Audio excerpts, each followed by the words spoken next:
কিন্তু আসলে এই লোকটা ওই কাজের সাথে সম্পৃক্ত না, তুমি ধারণা করে বলছো তোমার গুনাহ হয়েছে, সুতরাং অধিক ধারণা থেকে বেঁচে থাকো। ইন্না বা'দাজ যান্নি ইসমু ওয়ালা তাজাসসু, তোমরা মানুষের দোষ ত্রুটি খুঁজো না, মানুষের দোষ ত্রুটি খুঁজো না আল্লাহ বলতেছে। কিন্তু আমাদের কাজ কি?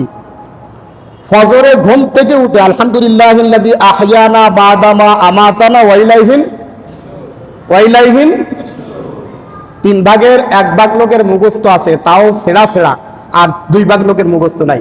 আলহামদুলিল্লাহিল্লাযী আহইয়ানা বা'দা মা আমাতানা, অর্ধেক লোকের আছে। তাহলে এই দুয়ার পরে বের হয়েই শুরু হয়ে যায় যে কিভাবে কার ক্ষতি করা যায়, কারে দিয়ে কারে খাওয়া যায়, কারে দিয়ে কারে মারা যায়। আল্লাহ বলছে ওয়ালা তাজাসসু, দোষ ত্রুটি খুঁজো না। নিজের এত দোষ, পরের দোষ খোঁজার টাইম কখন? আমি কল্পনাই করি না, আমি ভাবতেই পারি না। মানুষ বলে না ওই লোকটা খারাপ, ওই দেখেন ওই আঙ্গুলটাই একটা তার দিক আর 3টা আমার দিক, ওই লোকটা খারাপ, মানে আমি 3 বার খারাপ, তারপরে ও 1 বার খারাপ।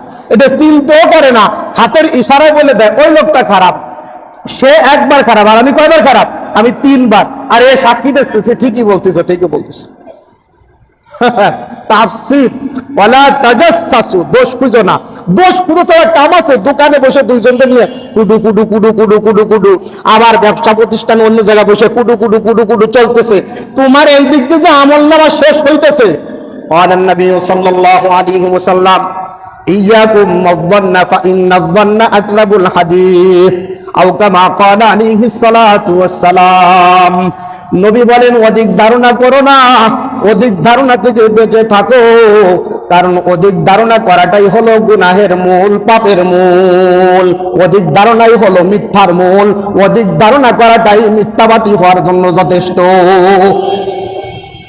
ধারণা করে একটা কথা বলে দিল, ওই লোকটা জানেও না কিছু, একটা বলে দিল হঠাৎ করে। আমার কথা বুঝতেছেন না? বুঝতেছেন না? আমি একটু দ্রুত বলি তো, অনেক কথা বলতে হবে না। ওয়ালা ইয়াগতাব বা'দুকুম বা'দা, শেষ 3 শব্দ এখানে 3টা নসিহত করছে। 1 নম্বর ধারণা, অধিক ধারণা, অনুমান করে কথা বলো না। আলহামদুলিল্লাহ, ধারণা করে কথা বলবো? দলিল না পাইয়া ধারণা করে কথা বলবো নাকি? কেউ তোর বিরুদ্ধে দলিল না পাইয়া ধারণা করে বলবো না। চলেন তার দ্বারে যাই, ভাইয়ের দ্বারে যাই, যে জিজ্ঞেস করি ভাই এরকম একটা কথা, তাই কি পরিষ্কার করে যাবেন এখান থেকে, খবরদার। 1। 2 নম্বর ওয়ালা তাজাসসু, দোষ ত্রুটি খুঁজো না। নিজের দোষের অভাব নাই, অন্যের দোষ খোঁজে। সবচেয়ে যারা বড় দোষ খোঁজে তাদের বড় দোষ বলে দিচ্ছি। যারা মানুষের দোষ খোঁজে সবচেয়ে বড় দোষ হলো যে মানুষের দোষ খোঁজে, এইটা হলো সবচেয়ে বড় দোষ। এই যে একটা বেদী, মানে আর কলমের মধ্যে ঢুকে গেছে, এই বেদির থেকে বেরোতেই পারে না। উনি একাই ভালো আর পৃথিবীর সবাই কি খারাপ। ওয়াকালা তাআলা কুল কুল্লু ইয়া'মালু আলা শাকিলাতিহি ফারাব্বুকুম আ'লামু বিমান হুয়া আহদা সাবিলা। পৃথিবীতে যত মানুষ আছে প্রত্যেকে তাকে সঠিক মনে করে, তার জ্ঞানকেই সঠিক মনে করে, আমি ঠিক সবাই বেঠিক, আমি ঠিক সবাই বেঠিক। আল্লাহ বলেন না না, যদি জানতে হয় তোমার প্রভু যে কে যে সঠিক পথে হিদায়াতের পথে আছে, তাহলে তোমার প্রভুর কাছে জানতে পারবা, প্রভুর ইলম থেকে জানতে পারবা। ফারাব্বুকুম আ'লামু বিমান হুয়া আহদা সাবিলা, তোমাদের প্রভুই জানে কে যে সঠিক পথে আছে। তা প্রভুর কাছে কিভাবে জানবো? হাদিস কোরআনের জ্ঞান যাদের আছে তাদের কাছে জিজ্ঞেস করতে হবে। অন্য আয়াতে কি বলছে? ফাসআলু আহলায যিকরি ইন কুনতুম লা তা'লামুন।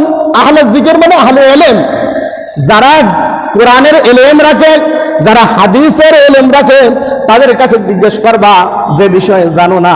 সুতরাং যদি জিজ্ঞেস করো যে আমার জ্ঞানটা সঠিক কিনা বেঠিক আমি এই ধারণা করছি, তাহলে ওই আলেমই তোমাকে বলে দিবে এটা হারাম, এটা হালাল, এটা মুস্তাহাব, এটা মানদুব, সব কিছু ওই আলেম তোমাকে বলে দিবে। ধারণা করে কিছু বলবো না। তাহলে 2টা পাইলাম, একটা হলো ধারণা করবে না, একটা হলো মানুষের দোষ খুঁজবো না। ওয়ালা ইয়াগতাব বা'দুকুম বা'দা, একে অপরের গীবাত করবে না। এইটা নিয়েই আমার কথা, এই গীবাতের তাফসীর। যারা যারা আছেন কে কে গীবাত করেন সে জানেন, আর জানে কে? আল্লাহ। আরো কেউ কেউ জানে, তাই জানাইতেছি, বলতেছি। যে যে গীবাত করেন, আর আমি যদি গীবাত করি, কে কে জানে আমার গীবাতের ব্যাপারে? জানাই দিই। এক নম্বরে জানে কে? ইন্না রাব্বাকা লাবিল মিরসাদ। শিকার করার সময় শিকারী যেমন তাকায় থাকে, উৎপাত তাকায় থাকে, শেষ ঘাই দেওয়ার জন্য, শেষ চূড়ান্ত পর্যায়ের জন্য, ঠিক আল্লাহ পাক আমার আপনার দিকে ওরকম তাকায় আছে। খুযুহু ফাগুল্লু সুম্মাল জাহিমা সাল্লু সুম্মা ফি সিলসিলাতিন দারুহা সাবউনা দিরান ফাসলুকু। কিয়ামতে বলবে ধরো, পাকড়াও, আর টাইনে আগুনের শিকল দিয়ে কি করে নাও? জাহান্নামে নাও।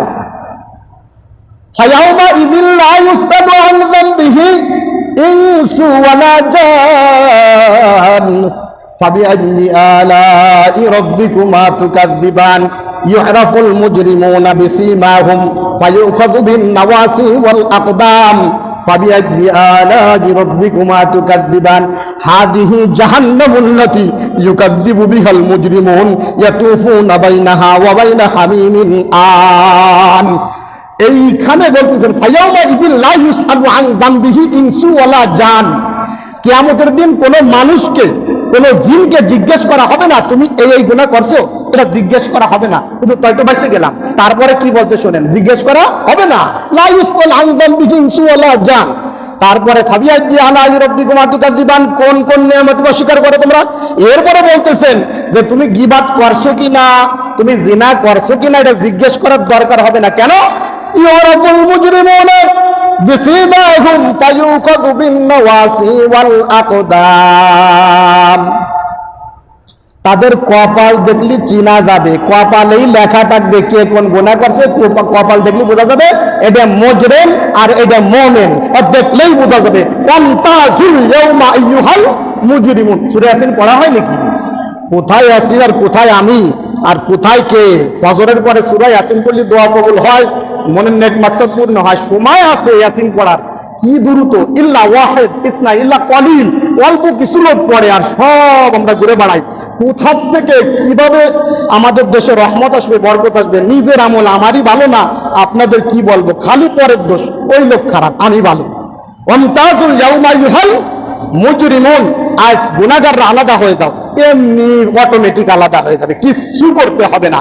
সুতরাং আমি গীবাত কার কার করতেছি, কিয়ামতে সব পরিষ্কার হয়ে যাবে। গীবাতের ব্যাপারে এক নম্বরে জানে আল্লাহ, আর কে জানে? দুই নম্বরে আমি তো জানি, দুই নম্বরে আমার কাঁধে যে আছে, কারা আছে? কিরামান সাহেব আর কাতিবিন সাহেব আছে না? হুজুর ওনারা কি সাহেব হইতে পারে? আমি যদি আব্দুর রাজ্জাক সাহেব হইতে পারি, কেন নাম কিছু মনে করেন না। আমি যদি নাসরুল সাহেব হইতে পারি, তা কিরামান সাহেব আর কাতিবিন সাহেব তারা সাহেব হইতে পারে না? ওরে বাবা, মালিক সাহেব আছে না, জাহান্নামের দারোগা মালিক সাহেব। তা মালিক সাহেব বসে রয়েছে এইরকম চাপাটি নিয়ে, যে কে কে কি বাদ করছে তারে তারে কিরামান কাতিবিনের সাথে সব লিখিত জায়গা মতো দিয়ে দিচ্ছে, সময় মতো দিতে। তাহলে দুইজন হলো, এক নম্বরে আল্লাহ, দুই নম্বরে ফেরেশতারা, তিন নম্বরে আপনার সাথে যে একটা আমল নামা আছে জানেন তো? এই আমল নামায় লেখা আছে ইকরা কিতাবাক কাফা বিনাফসিকাল ইয়াউমা আলাইকা হিসাবা হাসিবা। ওখানে লেখা আছে যে কিয়ামতের দিন জিজ্ঞেস করবে না, আল্লাহ পাক বলে ইকরা কিতাবাক, তোমার উপর কোনো জুলুম আমি করি নাই, তোমার কিতাব তুমি পড়ো, আমল নামা পড়ো। কাফা বিনাফসিকাল ইয়াউমা আলাইকা হাসিবা, আজ তোমার নিজের হিসাবের জন্য তুমি নিজেই যথেষ্ট, আমার কাউকে কিছু বলা লাগবে না। ওইখানে সব লেখা আছে। আউযিল কিতাব ফাতারাল মুজরিমিনা মুশফিকিনা মিম্মা ফীহি ওয়া ইয়াকুলুনা ইয়া ওয়াইলাতানা মা লিহাযাল কিতাবি লা ইউগাদিরু সাগীরাতান ওয়ালা কাবীরাতান ইল্লা আহসাহা ওয়া ওয়াজাদু মা আমিলু হাযিরা ওয়া লা ইয়াযলিমু রাব্বুকা আহাদা। আল্লাহ বলবে এইখানে সব লেখা আছে। গুনাহগাররা দেখে বলবে আরে কবে কোন সালে কি ওয়াকাম করছিলাম, সব সগীরা কাবীরা ছোট বড় সব গুনাহই তো আছে। আল্লাহ বলবে ওয়ালা ইয়াযলিমু রাব্বুকা আহাদা, তোমার উপর কোনো জুলুম করে নাই। যা করছিলা দিন তারিখ দিয়া, আসরের পরে কোন মাইনিতে কোন সময় কোন সালে ও কোন মাসে সব ওইখানে লেখা আছে। রজব মাস না রমজান মাস ওইখানে লেখা আছে, তুমি দেখো। যারা গীবাত করছে তাকে সব লেখা থাকবে। আর জানে কে? যে জমিনের উপর বসে গীবাত করতেছেন, সেই জমিনে ওই জমিনে সাক্ষী দিবে। আর জানে কে? যে জবান দিয়ে করতেছেন, হাত পা চোখ কান। এখন এত দলিল দিয়ে আমি টাইম পাবো না, অনেক কথাবার্তা রয়েছে, এই জন্য এদিকে আসতে হবে। তাহলে এখন গিবাদের আগে গিবাদ কাকে বলে শাব্দিক অর্থ শুনি, তারপরে গিবাদের পারিভাষিক শব্দ, তারপরে গিবাদ কত প্রকার ও কি কি, আর গিবাদের ভয়াবহতা কেমন, তারপরে গিবাদ কত স্তরের এবং গিবাদ থেকে বাঁচার উপায় কি, এই কত কত আল্লাহ। এখন এক নম্বরে আসেন শাব্দিক অর্থ। গিবাদের শাব্দিক অর্থ হলো পরনিন্দা করা, কুৎসা করা অন্য ভাইয়ের কি অনুপস্থিতিতে, এতটুকু ইত্যাদি ইত্যাদি। আর পরিভাষায় গিবাদ কাকে বলা হয়? হযরত আবু হুরায়রার যে হাদিস, ওখানে আল্লাহ রাসূলকে জিজ্ঞেস করছে মাল গীবা, ইয়া রাসূলুল্লাহ গীবাত কাকে বলা হয়?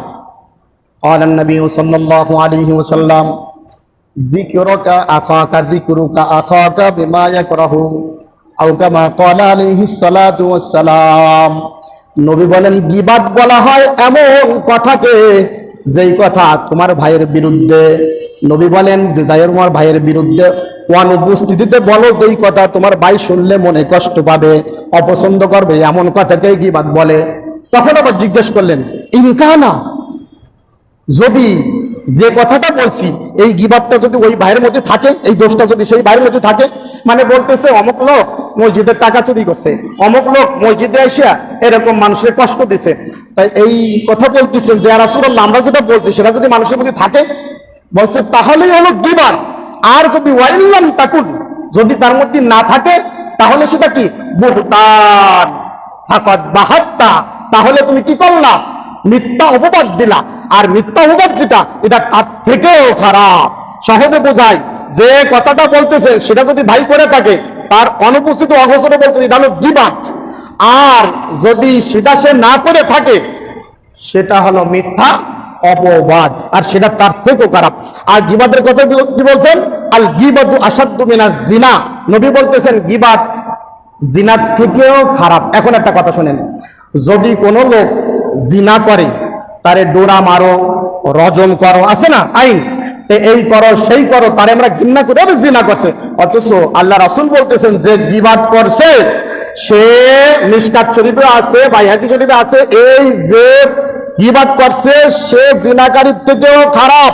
কিন্তু অথচ গীবাত করা যে বলতেছে, সংবাদ দিচ্ছে, বাইরে আরেকটা চা দাও, খুশির জ্বালায় ধারে ডাইকে নিচ্ছে। আবার গীবাত তো গীবাত হয়ে গেছে, ঘৃণার মতো সুন্দর লাগে, কে কারে কত ছোট করতে পারে। বিসমিল্লাহির রহমানির রহিম, ওয়াইলুল লিকুল্লি হুমাযাতিল লুমাযা। খালি তো দিনভর পড়ি, কিন্তু আমল হচ্ছে নাকি? ওয়াইলুল লিকুল্লি হুমাযাতিল লুমাযা, ওয়াইলুন মানে ধ্বংস অনিবার্য, বলছে কি আল্লাহ। আল্লাহর কথা কি রদ হবে নাকি? ওয়াইলুন ধ্বংস অনিবার্য, হুমাযাতিল লুমাযা যারা মানুষের সামনে কষ্ট দেয় এবং পিছনে কষ্ট দেয়। আপনারা তো ভালো লোক, কষ্ট দেন না, আমার মাঝে মধ্যে হয়ে যায় মসজিদে, আমি তো কথা ঠান্ডা মাথায় বলতে পারি না। ওয়াইলুল লিকুল্লি হুমাযাতিল লুমাযা, যে সামনে কষ্ট দেয় তাও ধ্বংস, যে পিছনে মানে গীবাত করে সেও ধ্বংস। আপনার শক্তি আছে, এলাকার একটা নরম মানুষ আপনার সাথে বলতেছে, আপনি যাই আর বেয়ার আপনি চুপ করেন তো, মানে সমাজে তার কোনো দাম টাম নাই, টাকা পয়সা নাই, এটা জালিমারি দিয়ে কথা বললো, তোমার ধ্বংস নিবার যে বদ্ধ করে, অন্তর থেকে বদ্ধ আসবে। এই কাজ আমরা কখনোই কি করবো না। খবরদার, সামনেও কষ্ট দেব না, পিছেও কষ্ট দেব না। এখন আমরা পরিভাষিক পাইলাম, শাব্দিক পাইলাম। এখন আসেন গীবাতের প্রকার। গীবাত প্রথমত 5 প্রকার। কয় প্রকার? এ মনে থাকবে ভাই, আমল আল্লাহ জানে মনে থাকে না না থাকে। গীবাতের প্রথমত প্রকার কয়টা? 5টা। 1 নম্বর শারীরিক গীবাত। কি হলো? আল গীবাতু বিল জিসমি। 1 নম্বরে কি? শারীরিক গীবাত। 2 নম্বরে চারিত্রিক গীবাত। 3 নম্বরে বংশীয় গীবাত। 4 নম্বরে পোশাকের গীবাত। 5 নম্বরে পরোক্ষ গীবাত। কয়টা হলো? এখন